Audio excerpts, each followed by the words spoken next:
Caroline Dowd-Higgins. Thank you for listening to Your Working Life, my podcast series featuring thought leaders in the career and personal growth arena.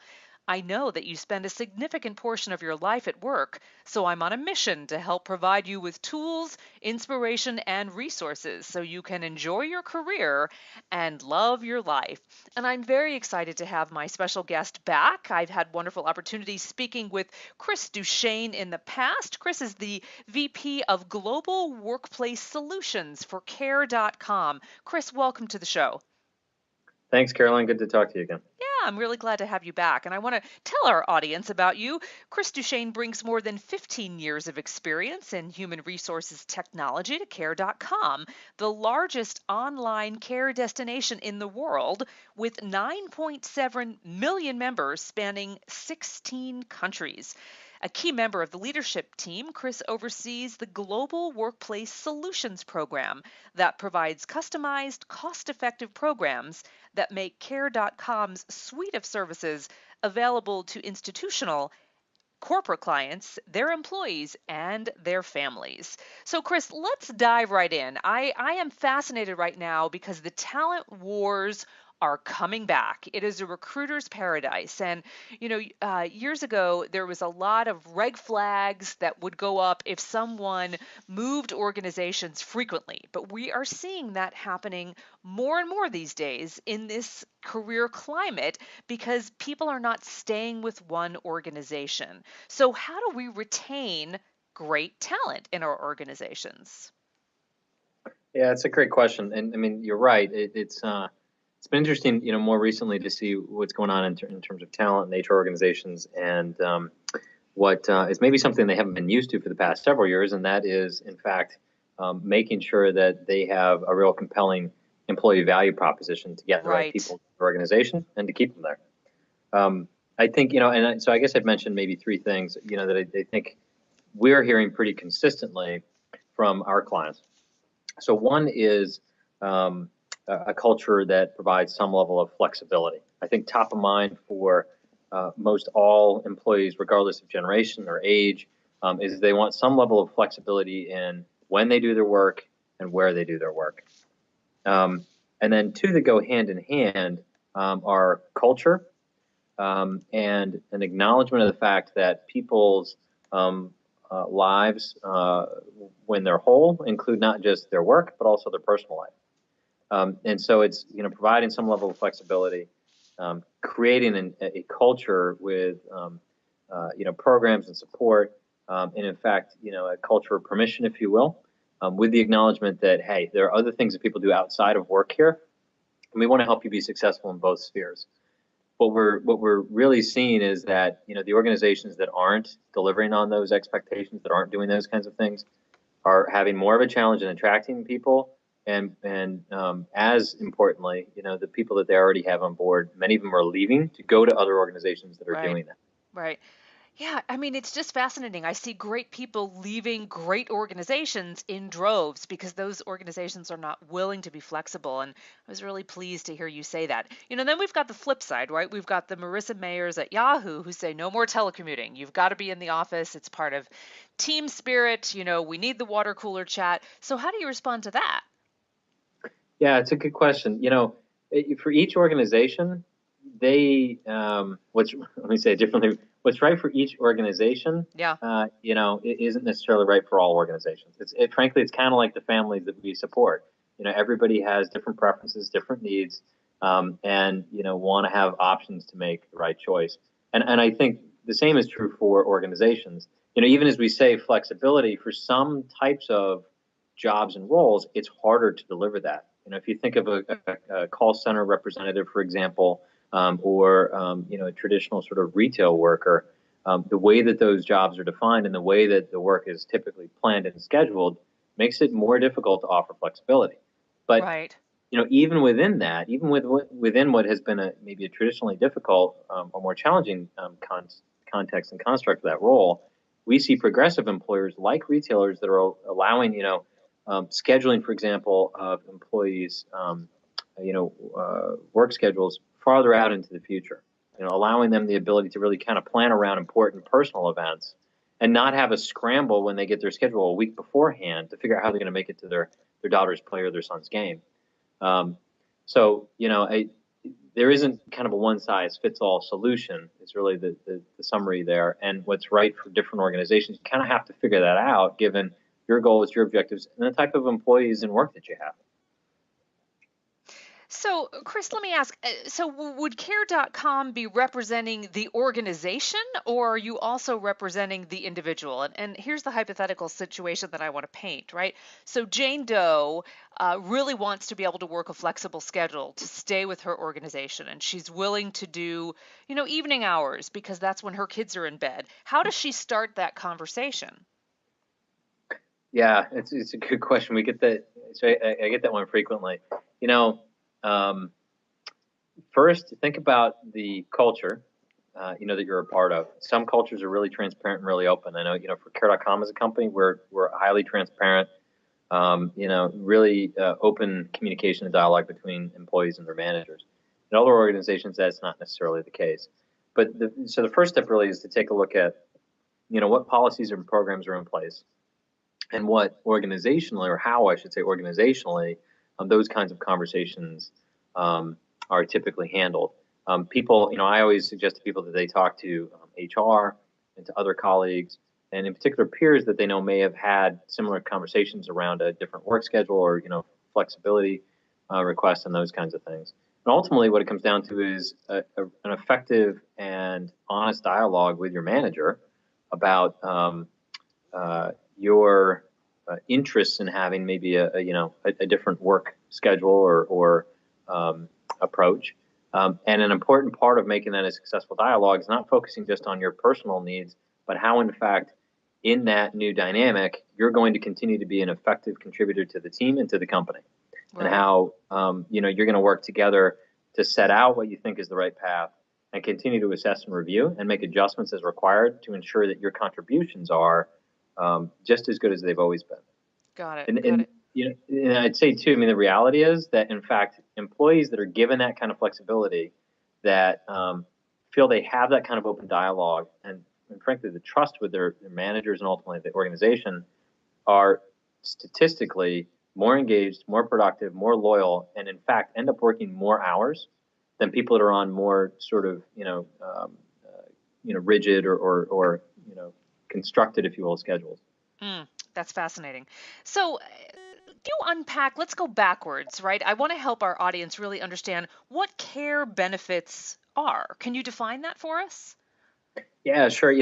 But what is really difficult for folks is managing outside of their professional responsibilities what you might think of generally as family needs or family responsibilities.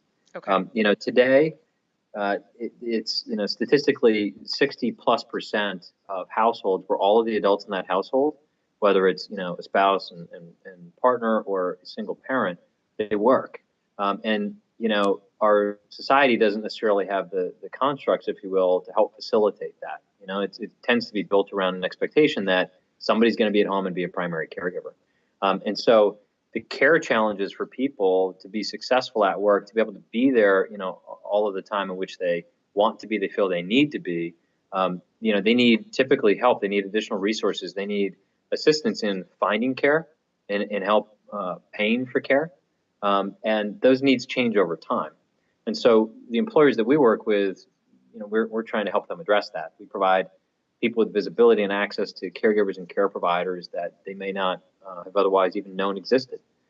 And many of our employers, in fact, help subsidize the cost and reduce the cost for their employees to help make it more affordable for them.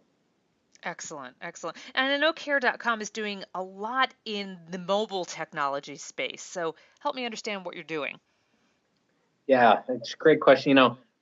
I think generally speaking, when somebody goes to try and solve a problem, the first thing they turn to is technology. Yeah.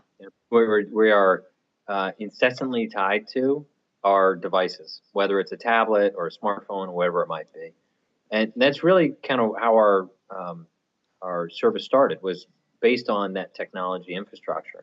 And what we've seen really is this dramatic shift where more than half of our users are accessing the service now, instead of through a desktop, through a mobile device. So we've really continued to make some important investments there to help make that the most efficient, effective, and user-friendly experience possible. We're pretty excited.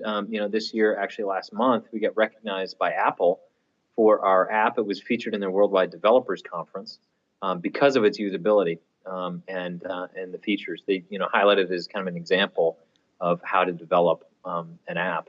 And, Well and done. really what we're it's very exciting for our development team. But I mean, if you think about it too, I mean, people are on the go, right? I mean, you're at work, you leave, you go to, a kid's sporting event, you're home, making dinner, whatever else. And then, as you said, you kind of turn back to work. And so, everybody's using their device really to manage all of that. Right. Right. Well, good. That's exciting. And congratulations with the app. That's really wonderful news.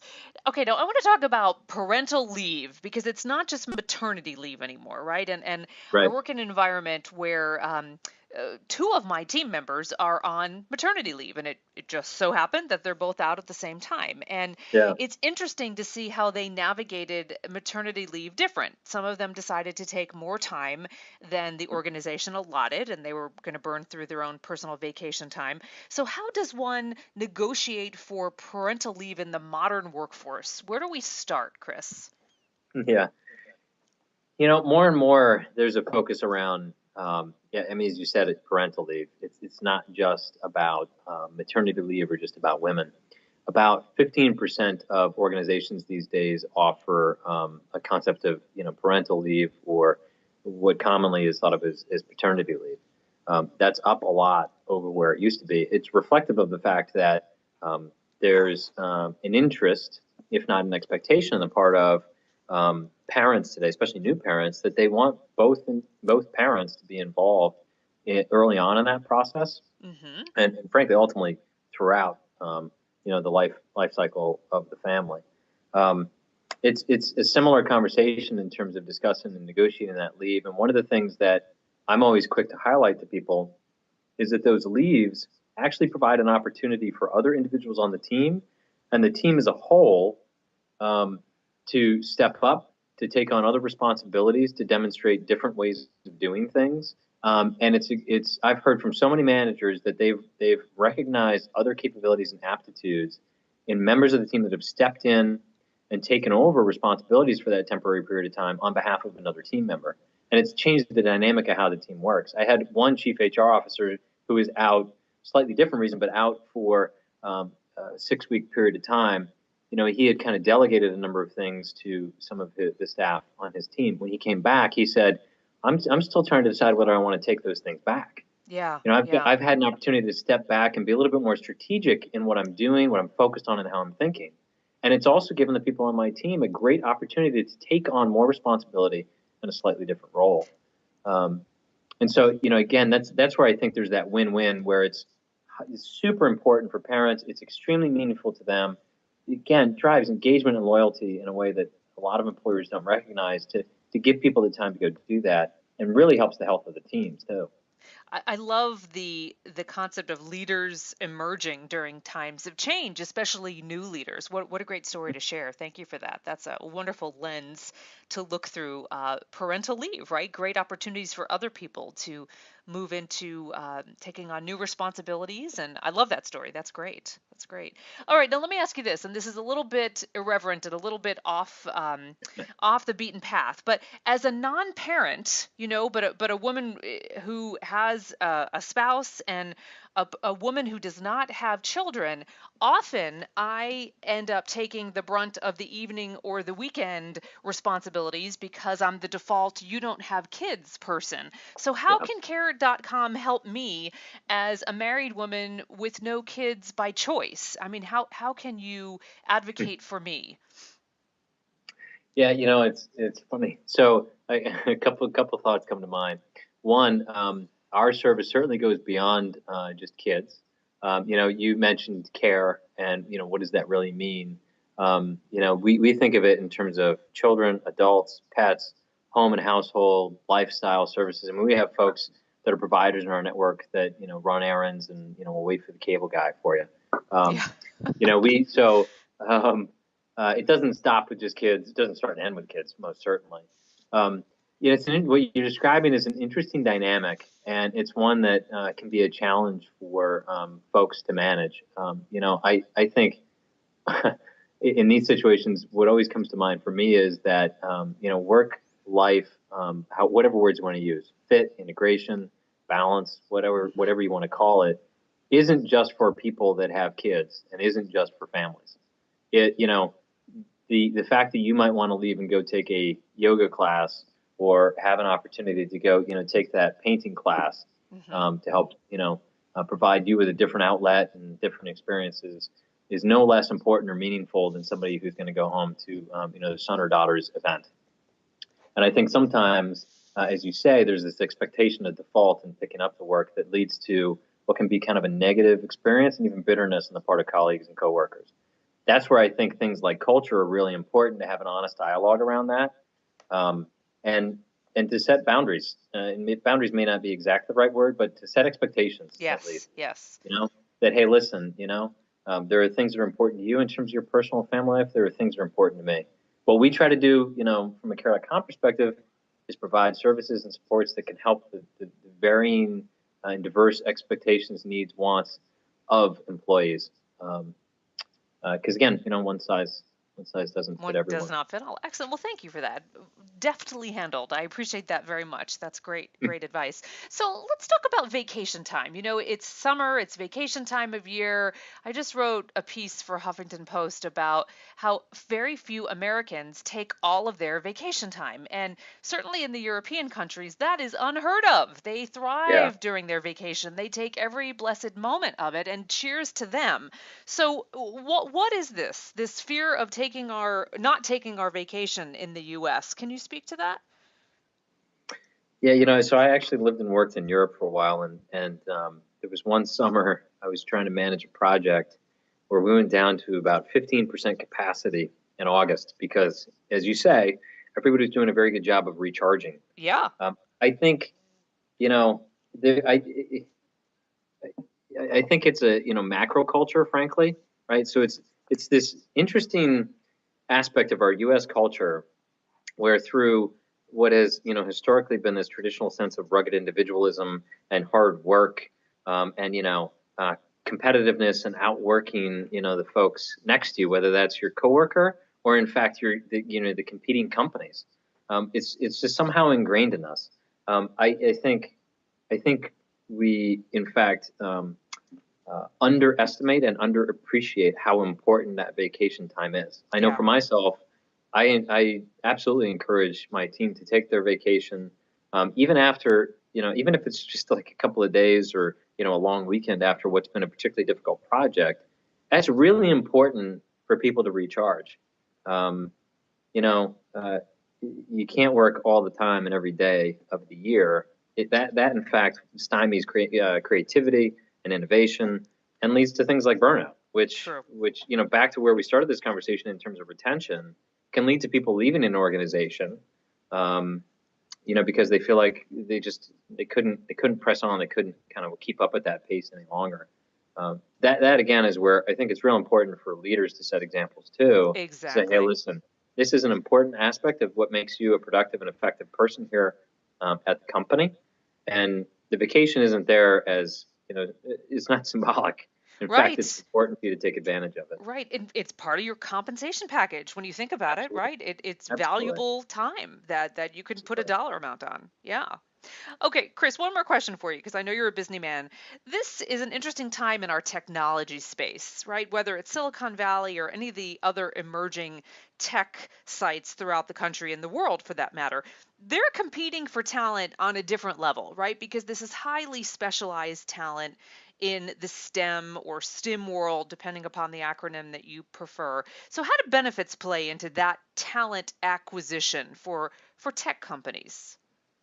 I think tech companies um, have always been on and have always had to be on the leading edge.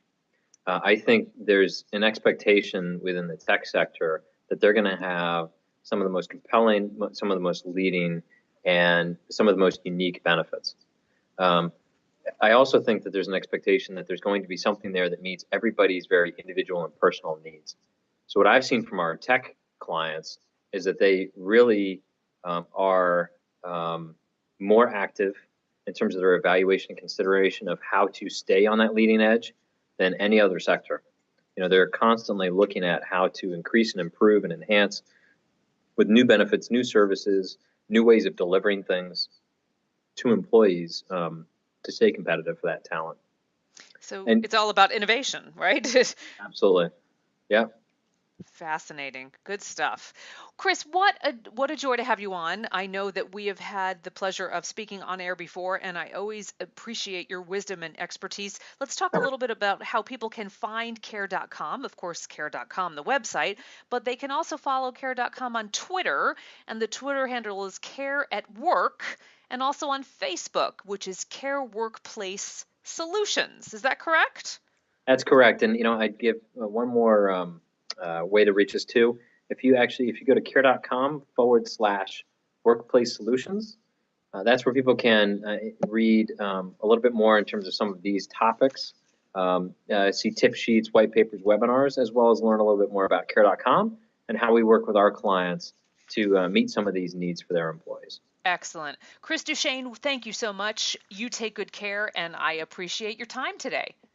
Thanks very much, Caroline. Be well. And I want to thank you for tuning into Your Working Life, where my goal is to help you design your career destiny so it doesn't happen by default. True career and life satisfaction is possible, and it's time to embrace what you love doing so you can do more of it. I'm Caroline Dowd-Higgins. Take good care.